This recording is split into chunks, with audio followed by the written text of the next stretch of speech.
वसाइल शिया जो शेख खुर्र आमली की लिखी हुई किताब है, उसकी 11वीं जिल्द में हमारे छठे इमाम जाफर सादिक अलैहिस्सलाम उबैद बिन जुरारा रावी हैं, वो कहते हैं कि मैं छठे इमाम के पास आया और कहा कि मौला मुझे गुनाह कबीरा की फहरिस्त बताइए।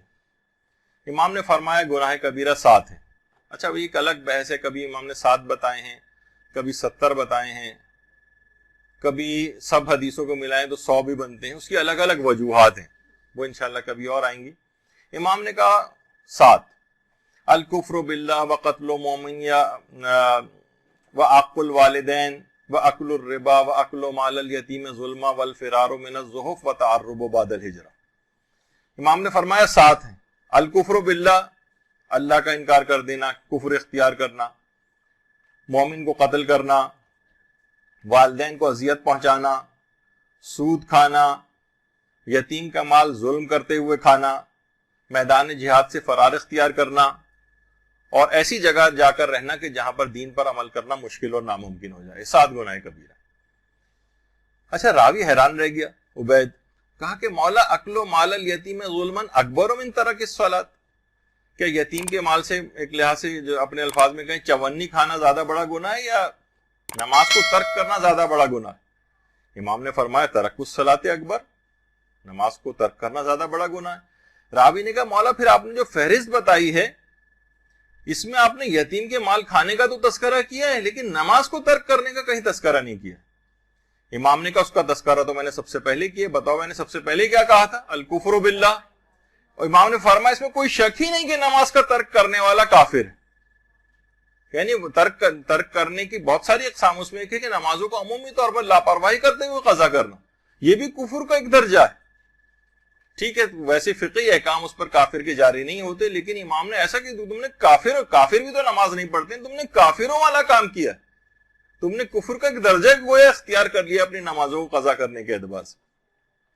और यही वजह है कि मुस्तदरिकुल वसाइल जो मिर्जा हुसैन नूरी की किताब है, उसमें जानबूझकर कज़ा करने का जो गुनाह और इसके जो अजाब बताया गया कि जानबूझकर हकीर समझ के जो भी नमाज को तर्क करता है, हकीर ही तो समझ रहा है कि वो नमाजों को इतनी आसानी के साथ रोजाना की बुनियाद पर कज़ा करता चला जा रहा है, अक्सर औकात में कज़ा करता है, कि कज़ा करने वाले शख्स को खुदा 15 बलाओं के अंदर मुब्तला करता।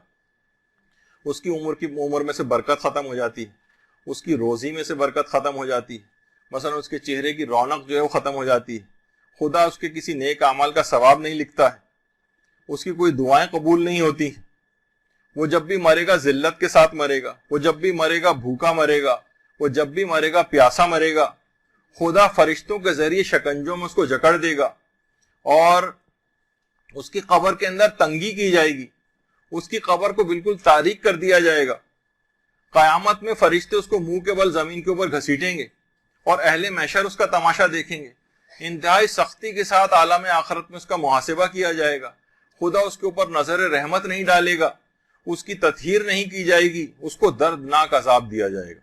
15 इतने बड़े बड़े नुकसानात जो है वो रिवायत के अंदर बताए गए। यानी जानबूझ के इंसान इस तरह से नमाजें कज़ा करता चला जाए, कज़ा करता है। और नमाज फजर में तो खास तौर पर ये एहतियात बहुत जरूरी है कि ये दीनदार अफराद भी इसको कज़ा करने लगते हैं। पूरा एहतमाम होना चाहिए कि कोई वजह बाकी ना रह जाए कि आपकी नमाज फजर जो है किसी भी तौर पर कज़ा हो। यही वजह है कि लोग आयतुल्लाह बहजत के पास भी आते थे और कहते थे कि आप बताइए कि हमारी नमाज फजर अक्सर कज़ा हो जाती, क्या करें? तो आयतुल्लाह बहजत फरमाते थे कि तुम दिन की जो नमाजें, दिन और रात की जो नमाजें हैं, नमाज फजर को छोड़कर तुम उन नमाजों को अव्वल औकात के अंदर अदा करना शुरू कर दो, परवरदिगार आलम तुम्हें खुद ही नमाज फजर के वक्त बेदार कर देगा। इंसान एक कोशिश ये भी करे कि नमाजों को उसके अव्वल औकात में अदा करे, तो खुद बखुद इस बात का लाजिमा बन जाएगा, गोया अल्लाह की जिम्मेदारी बन जाएगी कि वो नमाज फजर के वक्त आपको उठा दे। और किताब जो एक है 1001 नुक्ता दर 12 नमाज, उसके अंदर बाकायदा एक रिवायत है कि एक ताजिर था जो सफर तिजारत पे रवाना होने से पहले इमाम के पास इस्तिखारे की दरख्वास्त लेकर आया। इस्तिखारा मनाया कि नहीं, तिजारत के लिए जाना तुम्हारे लिए नुकसानदेह, लेकिन वो उस इस्तिखारे की मुखालिफत करके फिर भी सफर पर चला गया। अच्छा, इत्तफाक ऐसा हुआ कि उसे बहुत मुनाफा हासिल हुआ, वो खिदमत इमाम में दोबारा आया और कहा कि मौला استخارہ منع ہونے کے باوجود میں گیا تھا اور میں پھر بھی مجھے بہت زیادہ منافع ہوا ہے۔ امام اس کی بات سن کر مسکرائے اور کہا کہ یاد کرو ایک مرتبہ جب سفر تجارت میں تھکاوٹ کے باعث تم تھک کر سو گئے تھے تو ایک دن کی تمہاری نماز فجر قضا ہو گئی تھی، یاد ہے؟ اس نے کہا مولا یاد ہے، ایک دن ایسا ہوا تو تھا۔ امام نے فرمایا اگر خدا تجھے دنیا اور جو کچھ دنیا کے اندر پائے جاتے وہ سب بھی دے دے، تب بھی تیری اس قضا نماز کے خسارے کا مداوع نہیں کر سکتا وہ۔ تو کیا سمجھ رہا ہے کہ جو بہت منافع ہوا نماز کو قضا کرنے کی، یعنی اس سفر کے اندر جو منع آیا تھا وہ اتنا بڑا نقصان تجھ کو، یہ جو معمولی سا تو منافع مثلا کما کے آئے، پوری دنیا اور اس دنیا کے اندر جو کچھ ہے وہ بھی تجھے دے دیا جائے تب بھی اس 2 رکعت نماز کے نقصان کا مداوع نہیں کر سکتی۔